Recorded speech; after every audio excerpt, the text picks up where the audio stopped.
Hello, everybody. Welcome to another episode here on True Confessions, Naija. The story you're about to listen to, it comes from a message we received from one of our sisters.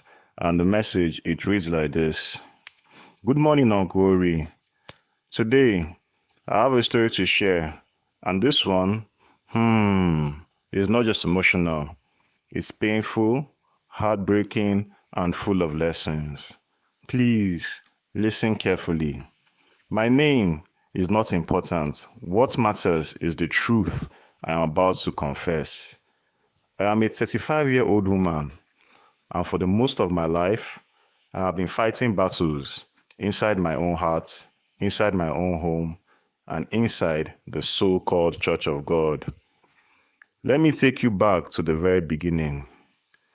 When I was 17 years old, I discovered something about myself. Unlike other girls who had crushed on boys in school, I only had feelings for girls. I tried to fight it. I prayed. I cried. I asked myself, why am I like this? But the more I tried to ignore it, the stronger the feelings became. At first, it was innocent, just admiring older girls. But very soon, it turned into secret relationships. By the time I was 23, I had entered a very dangerous lifestyle. I was dating older, richer women, sugar mummies. Some of them would pay me just to keep them company. At that time, I thought I was living the life. Money, clothes, parties. But deep down, I was so empty. Then one day, my parents found out. I will never forget the day my mother shouted at me and my father said, "You are no longer my daughter." They kicked me out of the house, just like that, homeless, rejected, and alone. But there was one woman I was dating then. She was much older, rich, and powerful, but she had one weakness: drugs. When I told her my parents had thrown me out, she smiled and said, "Don't worry, my house is yours now." At first, I thought she had saved me, but living with her destroyed me. Every night, she would take drugs and ask me to join her. At first, I refused, but when you are desperate and you have no place to go, you end up compromising. A little today, a little tomorrow, until one day I was hooked. But God works in mysterious ways. The next woman I dated refused to watch me destroy myself. She told me, "If you love me, you must go to rehab." The pain I went through in that place, only God knows. I thought I was dying, but I fought. For love, I fought. By the time I was 26, I was free from drugs. But guess what? That same woman who forced me into rehab broke my heart into pieces. She told me one night, "I am sorry. I cannot continue with you. My partner is back from abroad. I was already engaged before I met you." I was crushed. The same woman who rescued me from addiction abandoned me. I ended up in the streets, homeless again, sleeping outside, crying myself to sleep. It was only after someone told my mother that her daughter was suffering that she called me back home. But coming back home was not peace. It was another war. My mother was a strict Christian. She never believed in being a lesbian. To her, it was demonic. She would wake up at 5 a.m. and say, "Today, you are fasting. We are casting this demon out." I fasted until my body became thin, weak, and sick. But nothing changed. I tried to explain, "Mom, I was born this way." She never listened. She forced me to church, forced me to pray, forced me to pretend to like men. At one point, She even begged me to get a boyfriend from our community just so people would stop gossiping. But I refused. I told her, I cannot live a lie. If you want to disown me again, do it. But instead, she dragged me deeper into church. This is where the nightmare began. There was a big announcement in our church. A famous prophet was coming from another country. My mother was so excited. She told me, this is the man of God who will finally deliver you. We fasted day and night, waiting for him. When the prophet finally came, he pointed at me in the crowd. You, he said, come forward. God wants to deliver you. My heart pounded. Could it be true? Could all my mother's prayers finally be working? He prayed for me. He declared that I was under demonic bondage, and my mother believed every word. Very soon, I was invited to work under him.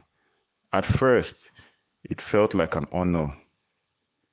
I even became his personal assistant. But then, I began to see who he really was. Behind the closed doors, he was nothing like the holy man on stage. He drank alcohol. He flirted with women on WhatsApp. He lied constantly. And then one day, he crossed the line. I will never forget the first time he called me into his hotel room. He was half naked, pretending to be praying. He told me to sit on his bed because God's blessings would flow. At first, I resisted, but he had power, he had authority, and I was afraid of disobeying him. That night, after giving me wine that made me dizzy, he took advantage of me. When I woke up, I was in his bed. From that day, it became a routine. Every Sunday morning, before service, I had to book a hotel room for him. He would come, carrying his Bible, and force himself on me. Then he would wipe me with a strange towel, a towel I later saw him using in church to wipe his face while praying for people. Imagine my horror. This man, whom thousands of people worshipped as a prophet, was using me in secret, and then using the same towel in public ministry. Whenever I cried, he would say, "Can't you see? God is healing you. Look at your body's reaction. You now have feelings for men. You are no longer a lesbian." But deep inside, I knew it was not love. It was abuse. One day, I tried to call my mom to tell her the truth. He grabbed the phone and spoke to her instead. He tricked her by asking about her dreams and prayers. My mother, my real poor mother, desperate for a breakthrough, told him she had been praying for money to start a business. Within weeks, a mysterious stranger donated money to her, claiming it was from God. From that day, my mother worshipped this prophet like a god. How could I ever expose him when even my mother believed he was a saint? Then one Sunday in church, during his preaching, he pointed at me and said, "Here is my testimony. God has delivered her from lesbianism."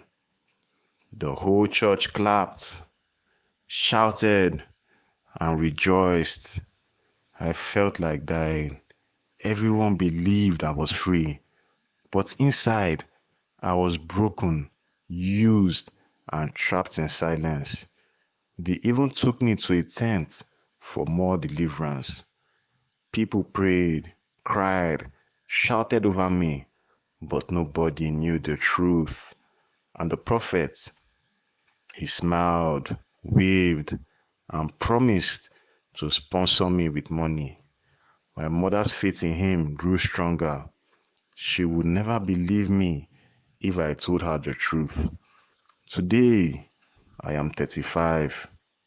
The prophet has moved on with another young personal assistant. My mother still watches his videos every day, worshiping him. Me, I am left with scars, emotional scars, spiritual scars, scars that nobody sees. Sometimes I ask myself, how can a man preach with so much power, perform miracles, and yet live such a double life?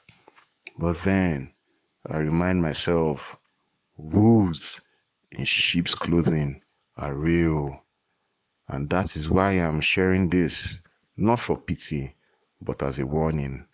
Please, brothers and sisters, trust no one blindly. Not every man who calls himself prophet is truly sent by God.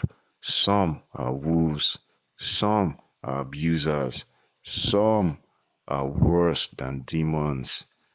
This is my story, a story of pain, a story of betrayal, a story of abuse hidden behind the pulpit. If you have gone through something similar, please speak up. Don't let fear silence you. And to everyone listening, I hope my confession opens your eyes, because the devil does not always come with horns. Sometimes he comes holding a Bible. Thanks for letting me open up. I'll be following the conversation in the comment section to learn your views. Dear listeners, right there was a message that was sent to me by one of our sisters. Let us try to talk to her in the comment section. Things they really happen for this our world. Now, wow.